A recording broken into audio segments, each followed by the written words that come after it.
Namaskar. A warm welcome to World News and Indian Perspective on All India Radio. This is Gaurav Sharma and with me is R.S. Raghu bringing glimpses of the major developments of the day from across the globe.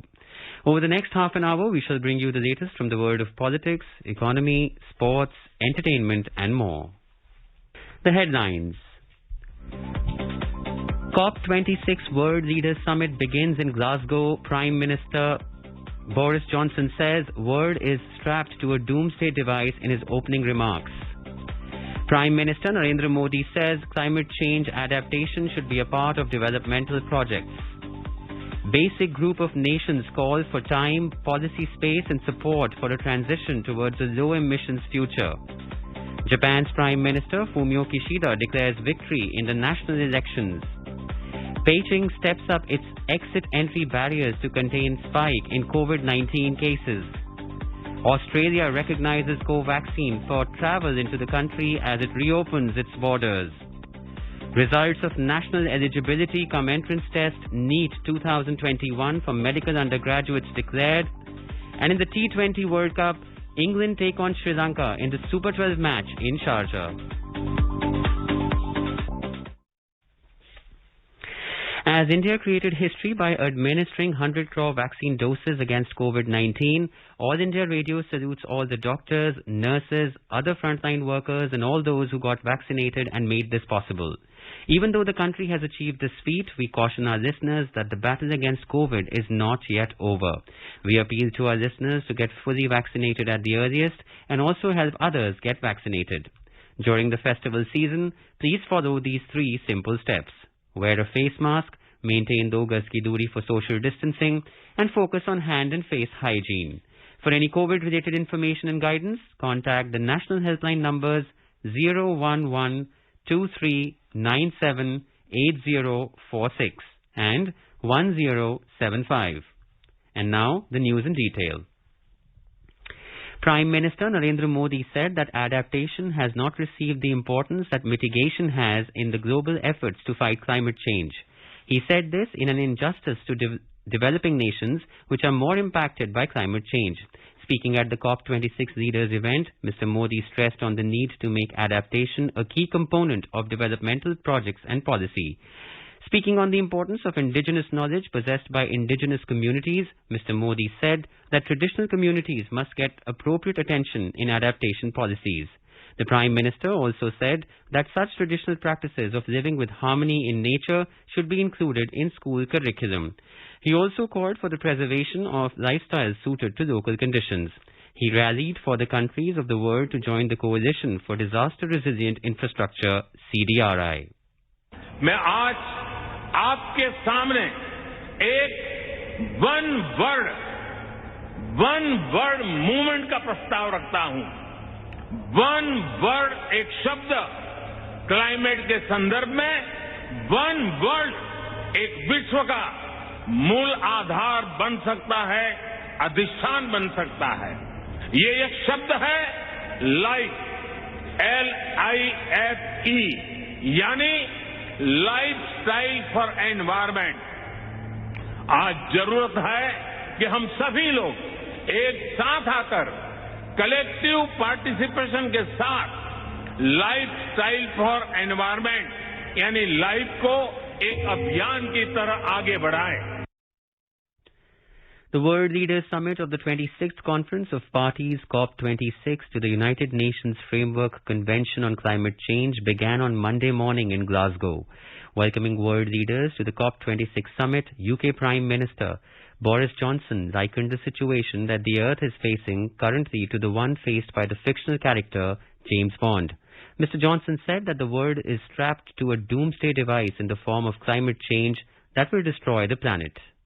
Welcome to Glasgow and to Scotland, whose most globally famous fictional son is almost certainly a man called James Bond, who generally comes to the climax of his highly lucrative films strapped to a doomsday device, desperately trying to work out which coloured wire to pull to turn it off, while a red digital clock ticks down remorselessly to a detonation that will end human life as we know it. And we are in roughly the same position, my fellow global leaders, as James Bond today. Except that the tragedy is this is not a movie, and the doomsday device is real, and the clock is ticking to the furious rhythm of hundreds of billions of pistons and turbines and furnaces and engines with which we are pumping carbon.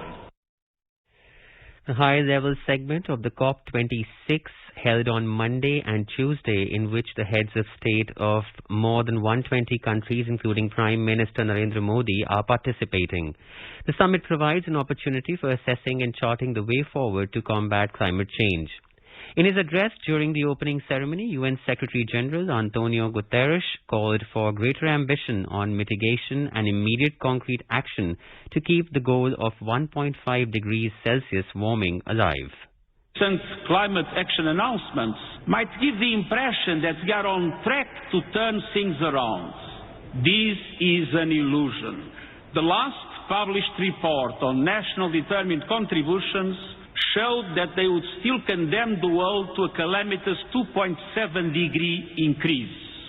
And even if the recent pledges were clear and credible, and there are serious questions about some of them, we are still careening towards climate catastrophe. Even in the best-case scenario, temperatures will rise well above 2 degrees.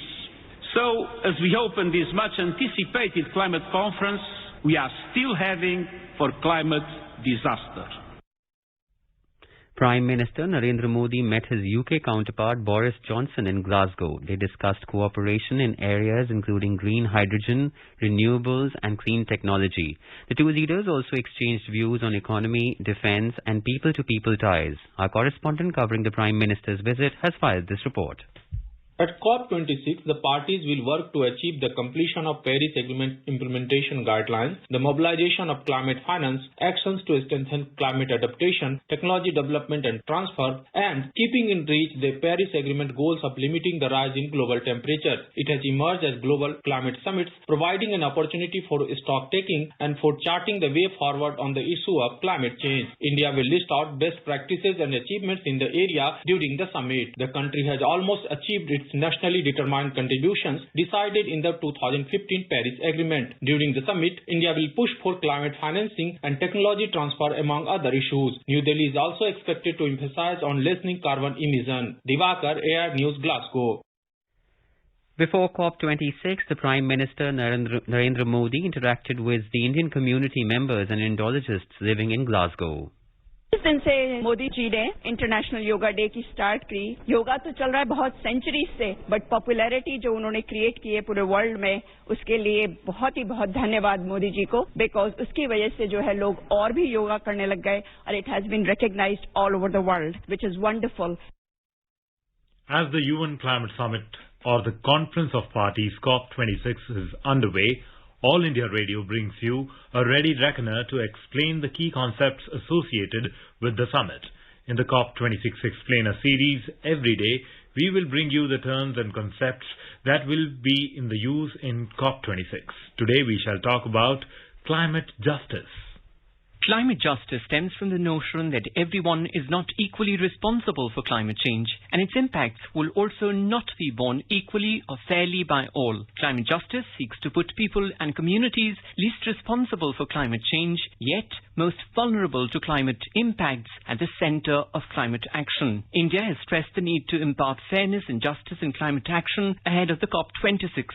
In its nationally determined contributions, NDCs, India stated that its approach to climate justice is inspired by Mahatma Gandhi's famous exhortation, "The earth has enough resources to meet people's needs, but will never have enough to satisfy people's greed." At the World Sustainable Development Summit, Prime Minister Narendra Modi said the road to fighting climate change is through climate justice, and called for giving developing countries enough space to grow. Ahead of the Glasgow summit, India's G20 Sherpa Piyush Goyal also reiterated that India shall be a voice for the developing world and the vulnerable sections of society at the COP26. This is Manoj Singh Rana for World News. India's Minister for Environment, Forest and Climate Change, Bhupendra Yadav, said that full effect must be given to the principles of equity and common but differentiated responsibilities and respective capabilities while the Paris Agreement rulebook is concluded at COP26. The minister was delivering the statement on behalf of the basic group of countries comprising Brazil, South Africa, India and China at the UN Climate Change Conference underway at Glasgow. Mr. Yadav underlined that developing countries must be accorded time, policy space and support to transition towards a low-emissions future. The minister called for higher global ambition on climate finance and adaptation at COP26. He underscored the need for the recognition of parties' differing historical responsibilities and the developmental challenges faced by developing countries, which has been compounded by the COVID-19 pandemic. He added that along with finance, technology development and transfer and capacity building are critical enablers of climate actions in developing countries. Chinese capital Beijing stepped up its exit-entry barriers on Monday to contain the recent spike in the COVID-19 cases, asking residents who are on domestic trips outside Beijing to put off their return plans if they have visited locations that have reported confirmed cases during the same period. The Beijing Health Commission announced this as cases continued to climb nationally, raising concerns about the efficacy of the zero-COVID policy. The city government is asking residents not to go out of the city when it's not absolutely necessary, since the epidemic outbreak has involved 16 municipalities, provinces and autonomous regions. Beijing is also gearing up to host the Winter Olympics in February next year, for which hundreds of international athletes are expected to participate, and the recent flare-up of cases may be a big challenge for it. Australia has joined the growing list of nations recognizing the Covaxin COVID vaccination for international travellers. Australia's drug regulator, the Therapeutic Goods Administration, TGA, in a statement on Monday said that Covaxin manufactured by Bharat Biotech would be recognized for the purpose of establishing a traveller's vaccination status. The recognition is for travellers aged 12 and over who have been vaccinated with Covaxin. With this, Covaxin joins AstraZeneca's Covishield in the list of vaccines approved in Australia. The statement added that the decision will have significant impacts for the return of international students and travel of skilled and unskilled workers to Australia. China's Sinopharm vaccine has also been recognized for the purpose of establishing a traveller's vaccination status. Meanwhile, Australia reopened its borders after 20 months of lockdown. Only Australian citizens, permanent residents and their immediate families are currently allowed to travel. Prime Minister Narendra Modi has thanked the Australian Prime Minister Scott Morrison for Australia's recognition of India's COVID-19 vaccine Covaxin. In a tweet, Mr. Modi said that it is an important step forward in the post-COVID partnership between India and Australia. Elsewhere, 5 more countries provided recognition for India's vaccination certificate. External Affairs Ministry spokesperson Mr. Arindam Bagchi said that the countries include Estonia, Kyrgyzstan, the state of Palestine, Mauritius and Mongolia. Meanwhile, Thailand has opened tourism for vaccinated travellers from more than 60 low-risk nations and to avoid hotel quarantine. Fully vaccinated travellers flying in from India, the United States, China, Singapore, Japan and most of Europe will be able to travel to the country after testing negative for COVID-19 on arrival. Japan's Prime Minister Fumio Kishida declared victory on Monday after the national elections. According to local media reports, the long-ruling Liberal Democratic Party LDP and its junior coalition partner Kumito won 293 of the 465 seats in Parliament's lower house. The official result is being finalized.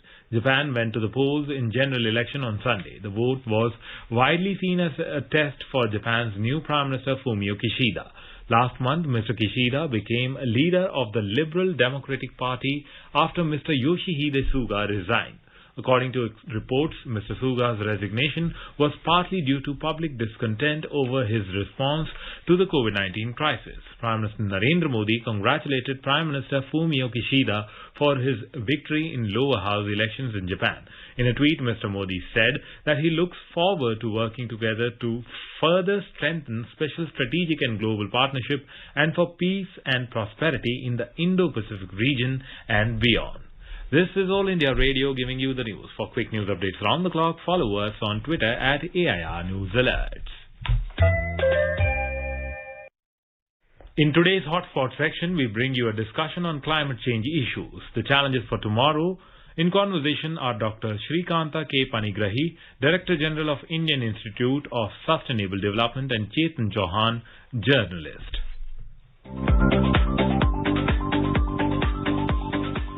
Dr. Panigrahi, what you will expect from the Glasgow COP summit? Chetan, COP26 has come in a very period of transition where whole world has a lot of expectation out of this conference of parties in particular. Due to COVID, we could not organize it last year. And so now the new hope has come. IPCC AR6 also has come. Now the planet is struggling hard. We have 1.2 degrees centigrade temperature above the pre-industrial level, which is not a very positive sign. And when 1 degree centigrade temperature increases, about 30% of negative impact, the air pressure belts, the water pressure belts, ocean currents, and the impact on biodiversity in terms of extinction of species or getting them endangered, all those kind of negative impacts takes place. And it has been agreed and decided scientifically that we should be very careful. In any case, we should not let global temperature to increase above 1.5 degrees centigrade than pre-industrial level. But now we are at 1.2 degree, which is 1.5 is not very far. Kyoto Protocol, as you know, the developed nations, the Annex 1 countries were expected to do more. They committed a lot, but unfortunately none of them could able to keep their promises, and hardly 12% of their commitment was achieved. And also in Kyoto Protocol, the problems of technology transfer and finance was key issues.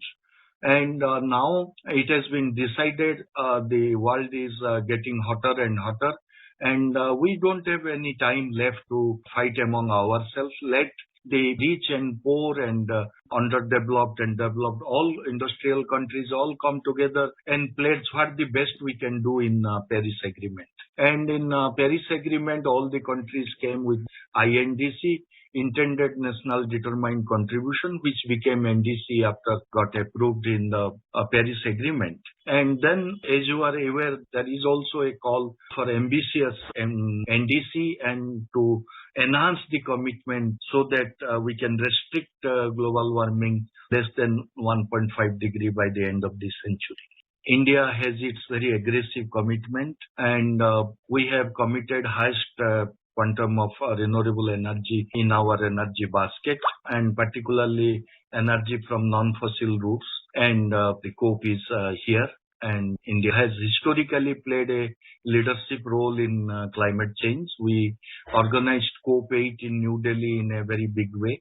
So along with India, all other 199 countries are participating in Glasgow. We have a lot of expectation.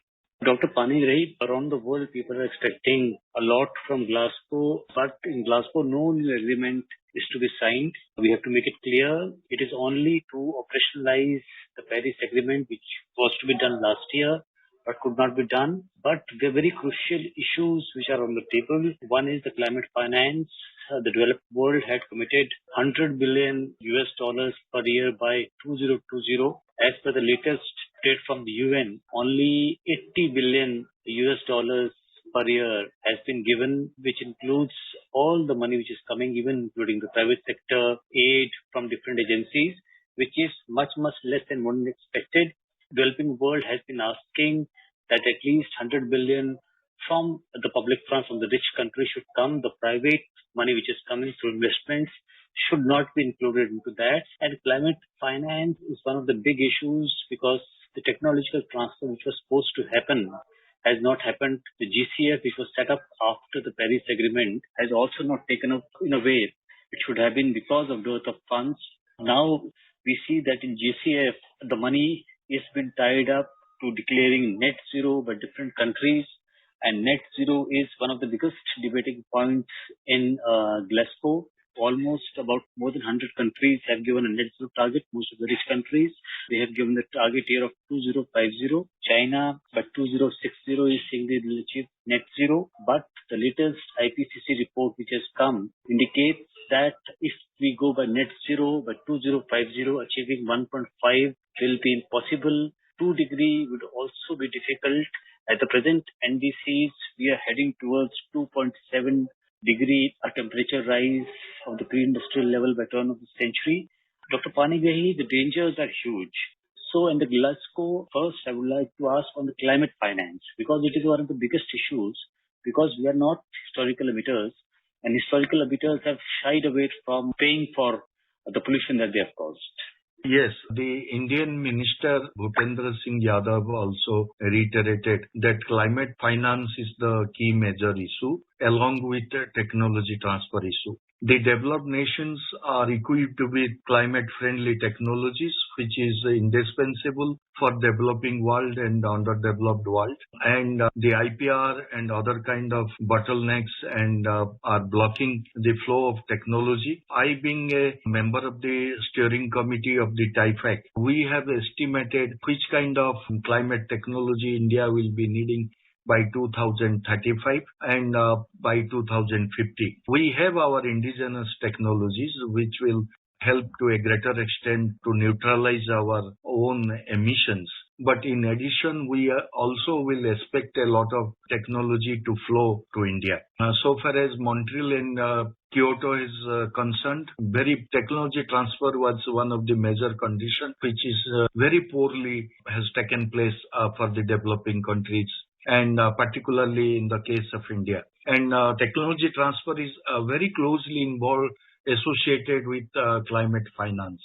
And climate finance is the very basic, and as you told, 100 billion per year commitment is not added to. And now it is not only climate change, biological diversity conservation, desertification, they are all integrated. And we need to have a very aggressive climate action we need to take. As you told, the 2.7 degree by the end of the century, nobody will survive. So for which finance is the key. India, in its INDC document and NDC document, has told about climate justice, raised the issue of carbon space, India's right over per capita carbon space. If anybody is taking birth in a developed nations, is not having more rights over the resources of the planet and also the rights to pollute more and generate more greenhouse gases to create more global warming than a developing country like that of us. And historically, since they have already emitted more, and now we are trying to improve our quality of life, our aspirations are coming in, and we have equal right over the carbon space to the extent they had in the past, and they have already occupied. Dr. Panigrahi, one important issue which will be discussed in Glasgow is the carbon markets. Article 6 of the Paris Agreement speaks about setting up carbon markets, something similar to what was the Clean Development Mechanism in the Kyoto Protocol. But this one will be slightly different because they want to make it more universal, and how much money will come through it. They want to cover the aviation sector, the shipping sector, two big emitters of carbon in this, which was not there in the CDM. So what is the importance? The larger focus this time is maritime sector, aviation sector, and fashion sector. These three sectors, carbon accounting has been done, but no aggressive climate action has been taken to reduce the emission in these sectors, which is about roughly 22% of the total emission profile of the greenhouse gases emission of the globe. The maritime and aviation sector 11%, another 11% is fashion sector. So that will be largely taken over, and we need to have the aggressive policies to make appropriate action for the drastic emission reduction in these sectors. The carbon debate so far, CD, the common but differentiated responsibility, one of the important factors which India is speaking about, which even the Environment Minister in the basic statement today said. But what sort of a result are you expecting from Glasgow? CBDR is right from the beginning of the climate change negotiation. CBDR is the basics on which the entire negotiation is rotating, say it Kyoto Protocol, say it Paris Agreement. So India is reiterating it again and again. So I expect the negotiation should again make developed world realize. We all are optimistic that very positive things will come out. It was really enlightening to speak with you. Thanks a lot, Dr. Panigri. Thank you, Chetan.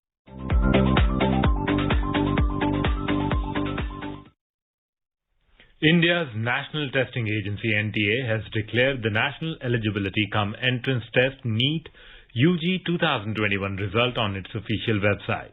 The entrance test for admission in undergraduate medical courses was conducted on the 12th of September this year. Over 15 lakh students had appeared in the examination. The 20th edition of the Dhaka International Film Festival, DIFF, starting on the 15th of January 2022, will show more than 35 Indian films.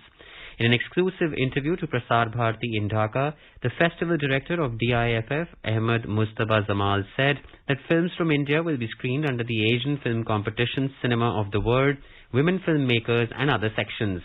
The Indian entries to the 20th DIFF include films like Kurangal, directed by P.S. Vinodhraj, Avijatrik, directed by Shubhrajit Mitra, Mayar Jonjal, directed by Indraneel Roy Chaudhary, and Andal, directed by Sharif Isa, among the 35 entries. The festival will have participation from more than 70 countries. It will show around 220 films during the 9-day event between January 15 to 23 early next year. The retrospective section will screen 5 films by the great Japanese filmmaker and screenwriter Yasujiro Ozu. Moving on to sports, in the T20 World Cup, Sri Lanka were 129 for loss of 6 wickets in 17 overs against England at Sharjah when reports last came in. England batting first made 163 for 4 wickets in 20 stipulated overs. Earlier, Sri Lanka won the toss and chose to field first. On Tuesday, South Africa will take on Bangladesh while Pakistan will clash with Namibia. All India Radio is broadcasting ball-by-ball commentary of the World Cup matches. And now let us take a look at the major developments around the world as reported in the foreign press. The Guardian says bookshops thrive as France moves to protect sellers from Amazon. The Washington Post writes, Staten Island anti-vax protester threatens to burn schools and town halls over vaccine mandate. Financial Times reports Ukraine gas chief urges Europe to resist Russia pressure on Nord Stream 2. Financial Times reports Snap, Facebook, Twitter and YouTube lose nearly $10 billion after iPhone privacy changes. The Wall Street Journal says Lebanon faces deepening economic crisis as Saudis cut ties over Iran. And Gulf Times says US opposed to China action on Taiwan, stresses Blinken. And now a quick look at the headlines once again. COP26 World Leaders Summit begins in Glasgow. British Prime Minister Boris Johnson says world is strapped to a doomsday device in his opening remarks.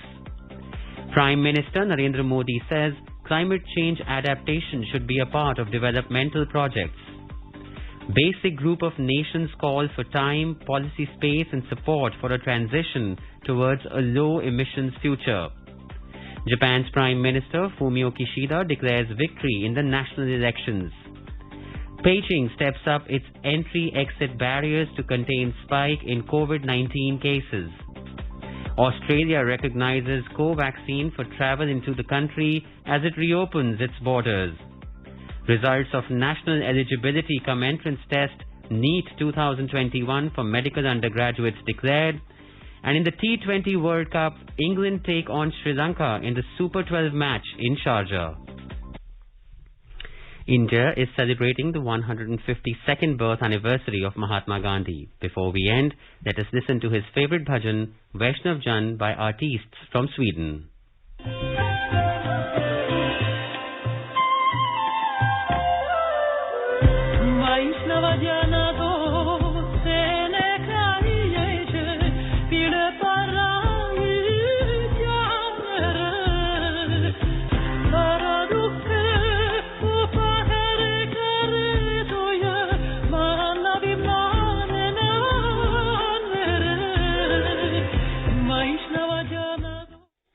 And with that, we end this bulletin. We'll be back at the same time tomorrow with the next edition of World News.